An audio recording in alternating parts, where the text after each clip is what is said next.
On the news this morning, Soludo commissions Grand Swiss Hotel, Agolo.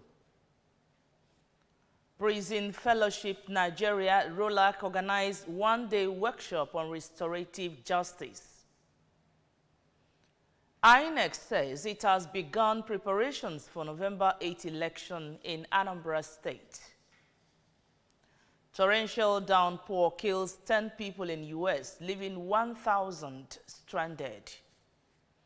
Security is here to stay in Anambra State. In Anambra, remember, security is everyone's business, and for us to have a more secure and livable Anambra State, let us join forces with the government in securing our state.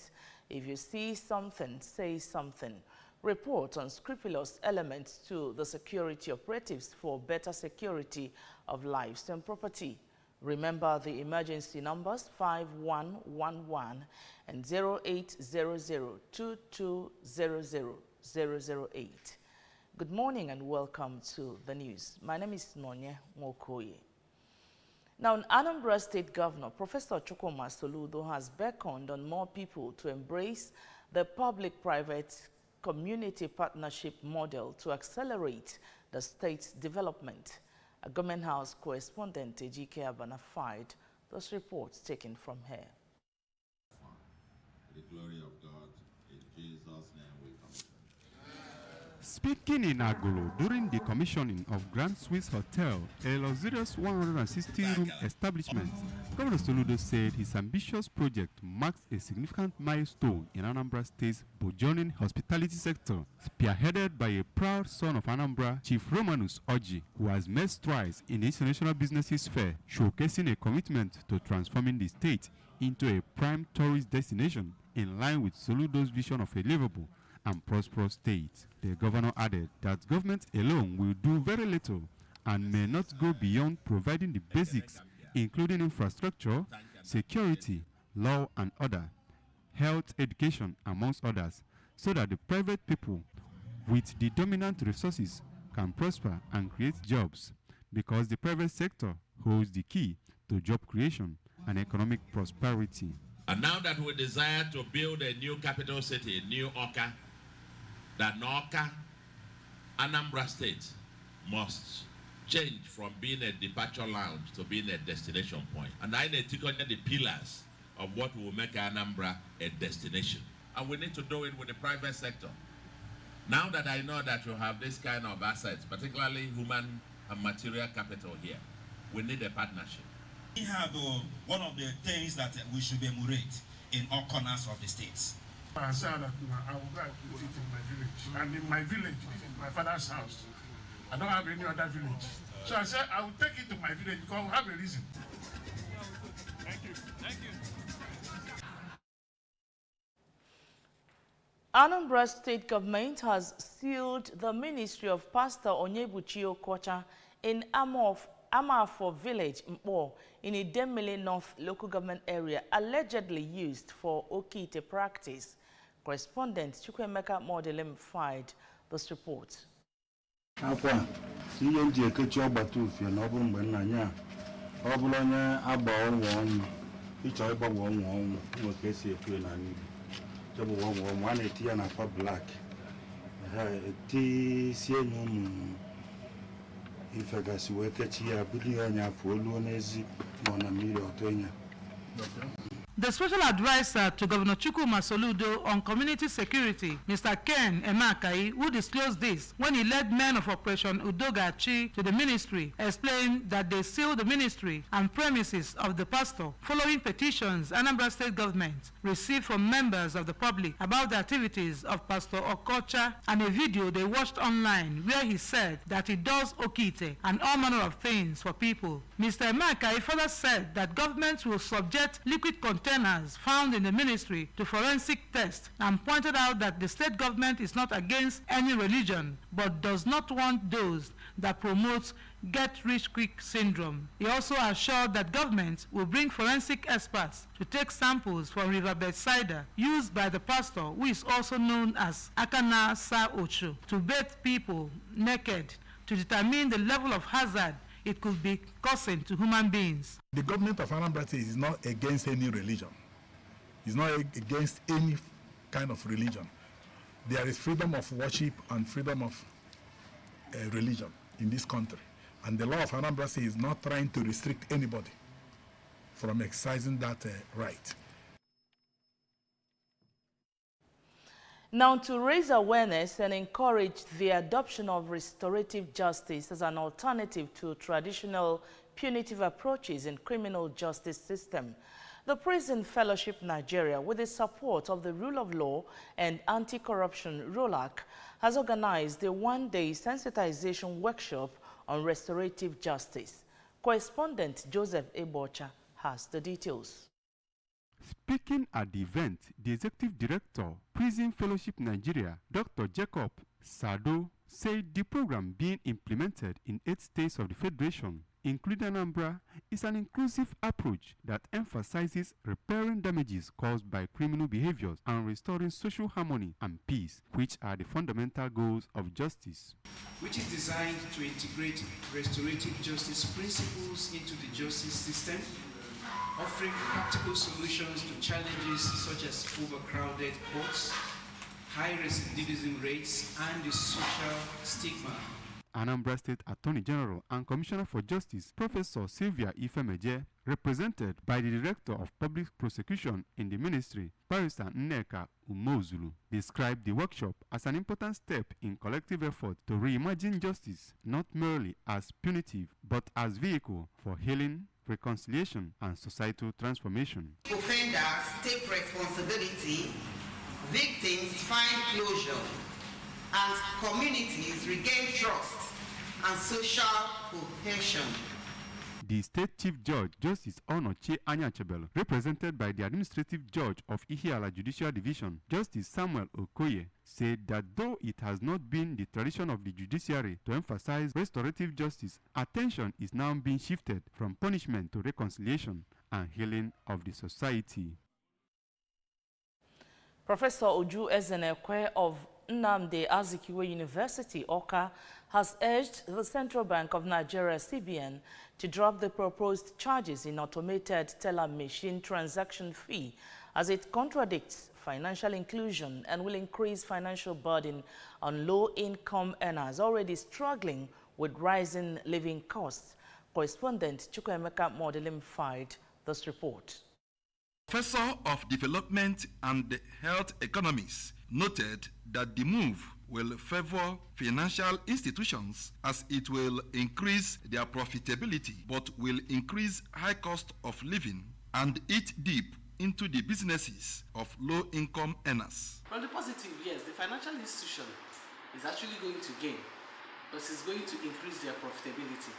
And part of the reason why CBN is trying to do that is that they feel the money that will be gotten from there, the banks will use it for maintaining the ATM and all that.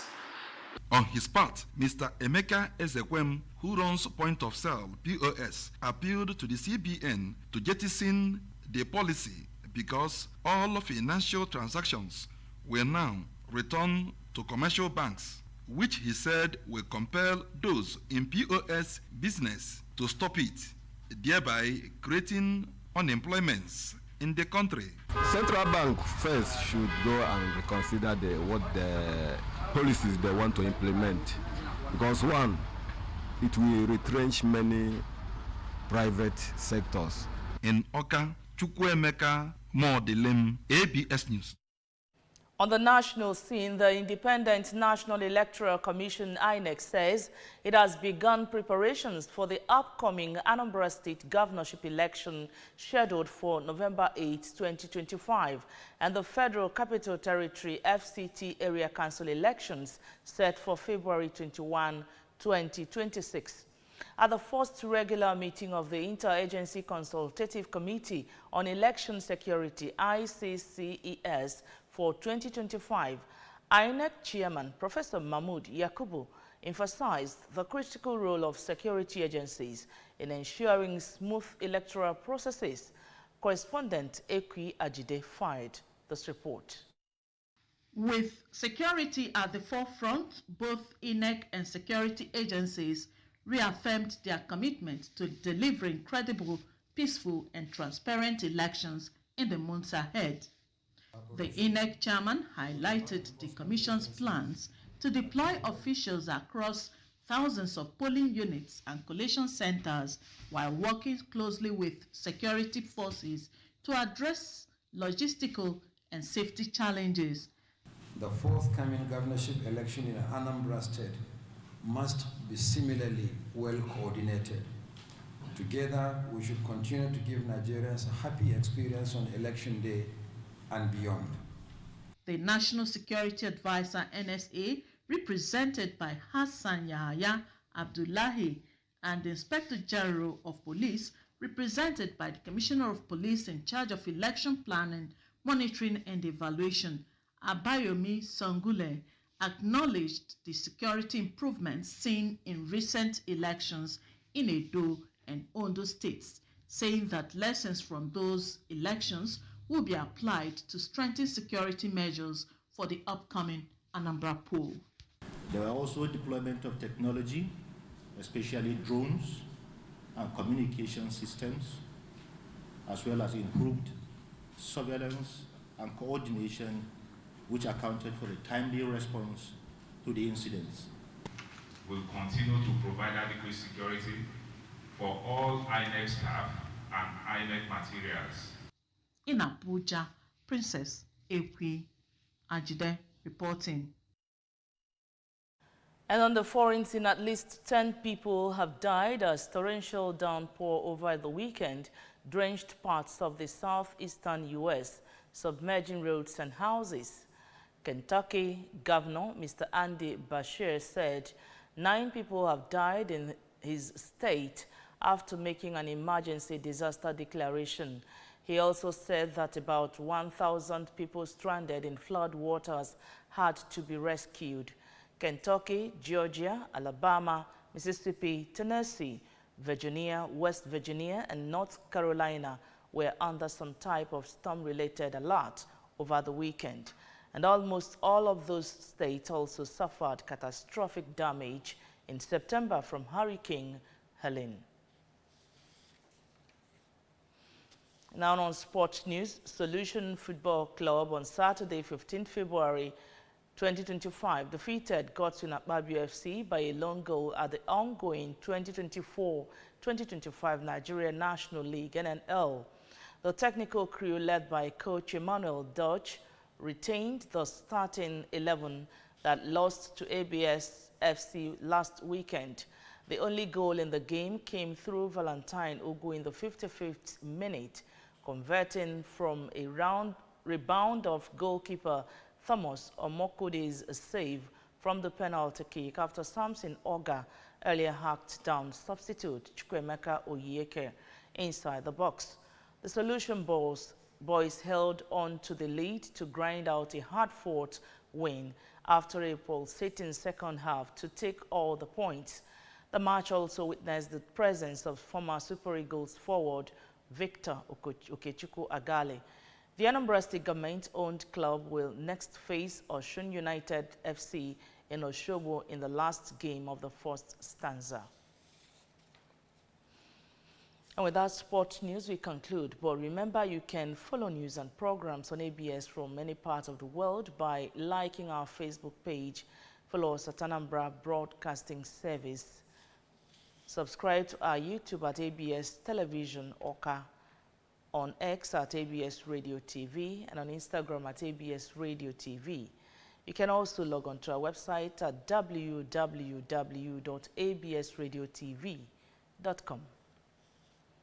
And the main news again. Soludo has commissioned Grand Swiss Hotel Agolo. Prison Fellowship Nigeria RULAC have organized one-day workshop on restorative justice. INEC says it has begun preparations for November 8 election in Anambra State. And from the foreign scene, we brought you reports that torrential downpour have killed 10 people in U.S., leaving 1,000 stranded. Security is here to stay in Anambra State. In the Anambra, remember, security is everyone's business, and for us to have a more secure and livable Anambra State, let us join forces with the government in securing our state. If you see something, say something. report unscrupulous elements to the security operatives for better security of lives and property. Remember the emergency numbers 5111 and 0800-2200-008. And that's it on the news. We thank you so much for watching. My name is Nonya Ngokoye. Good morning and have a beautiful day.